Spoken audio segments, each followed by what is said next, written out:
Greetings, Commanders! My name is Melton. Welcome back to Tewsday Newsday. We're going to be covering the semifinals of Galactic Battle Season 10 today. We're going to be talking about the Tier 12 defensive troops, mainly for infantry, with things we've been trying, things that haven't worked, and where they do work. The new gear and where you can find it. The $100 pack options for the game's purchasing in-game. They actually opened it up so you can actually pick multiple packs. I'll show you that. The Lucky Stars, the new patch we talked about with Fat Cat on Zentown Heroes a couple episodes ago. So let's jump into it.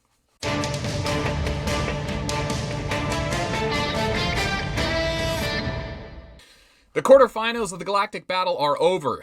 DZG was successful in beating QQQ. Dom lost to FBI in a great match. We live streamed it. Unfortunately, FBI just brought all their big guns and overwhelmed Dom's greatest efforts. Rookie, Kark, Splinter, Brave, all the guys got in there, got dirty, got bloody, got burning, and unfortunately Dom couldn't do it. So, great season for Dom. Congratulations to FBI. They're going to the semifinals against DZG. That should be a huge match this week. I will try to live stream it if I can. On the other side of the bracket, my guild win was successful against CAD. A bit of a no-show, so we kind of had an easy advance.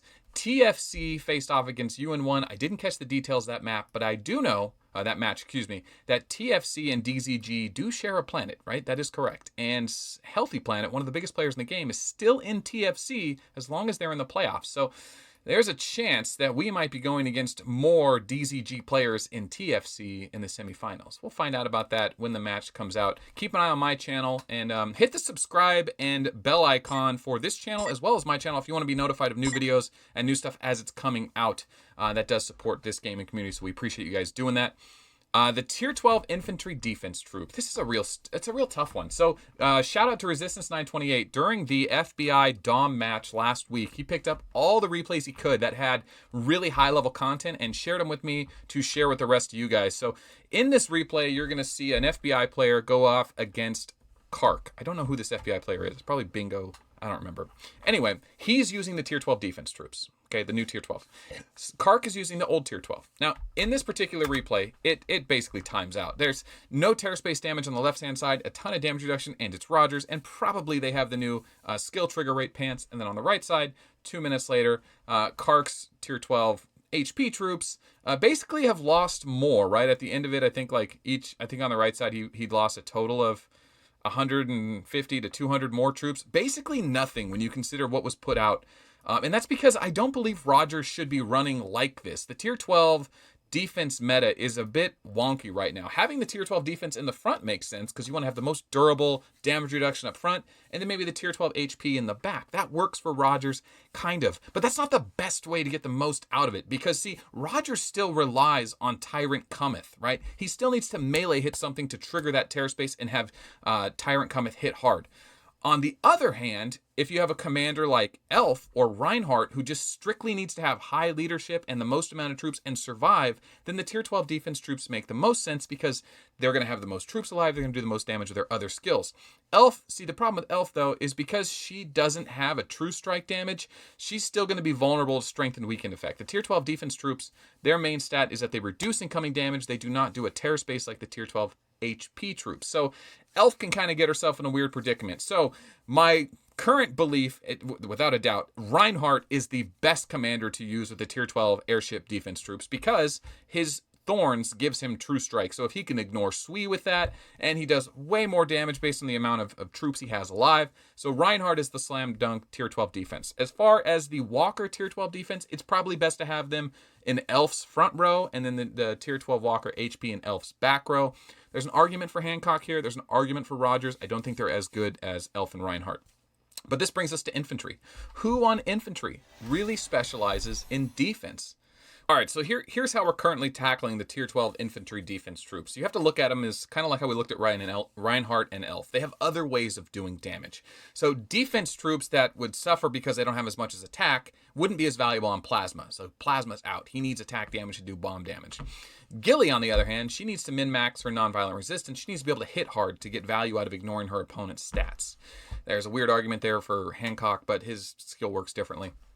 And then there's the Stella build. We didn't believe that the Tier 12 HP troops were going to be that good once the Tier 12 attack troops came out, but as it turned out, the HP Stella tank build works really good. However, it is dependent on the tear space of tier 12 infantry damage. Without the tier 12 infantry damage, that Stella build doesn't work. It doesn't work with tier 11, so it's not going to work with tier 12 defense. No, what we need is a commander that really benefits from greatly reducing opponents' melee damage, having the ability to utilize the tier 12 defense main stat defense and turn it around as a weapon. And I'm not talking like Black uses bonus damage off his defense. That's silly. No. We need a way that survival is a bonus. Maybe it's spell damage the way Elf has it. Maybe it's counter move by Hubarian. But because his defense doesn't scale and it's better to have a little bit more attack here, we haven't figured out the exact combo. The developers say it's out there. Maybe it's a medley of troops, but if you know anything about how to use the tier 12 defense troops or have a suggestion on how to change a current commander to make them just a little bit different to utilize defense, we're all ears. As a community, we'd love to see the tier 12 defense have a major role to play in the meta with the new gear because they're expensive troops and they're supposed to. All right, the new gear in All-Star. So if you go to the All-Star contest and into the shop, you can actually go down to items and you could buy the recipes. Antares is here and Betelgeuse. I don't know. We're missing some, but here are 2 of them. The problem is there are 1,000, 1,000 items, right, to get 1 piece. And then 1 piece you have to combine with 100 of them to make the actual recipe. So if it's 1,000, it's going to be 100,000 of these. Which isn't that bad if you're a high-level player and you play it all the time in days. You'll get it within a couple of weeks, maybe a month. There may be other ways to get these medals or tokens, but there is at least a way to get the Betelgeuse and the Antares now. Let me see. I mentioned the $100 pack earlier. This is something we'd complained about for so long, trying to get the right $100 pack if you were going to spend. Now, if you just click on the gold in the top right, you get choices. You get 6 to choose from, and then you can even trash them to see what the next one is. So if I trash my weekly value pack, this is my $20 pack. Let's see what it says. Gives me $100. Okay, boom, $100 monthly pack. I think that's limit 1, right?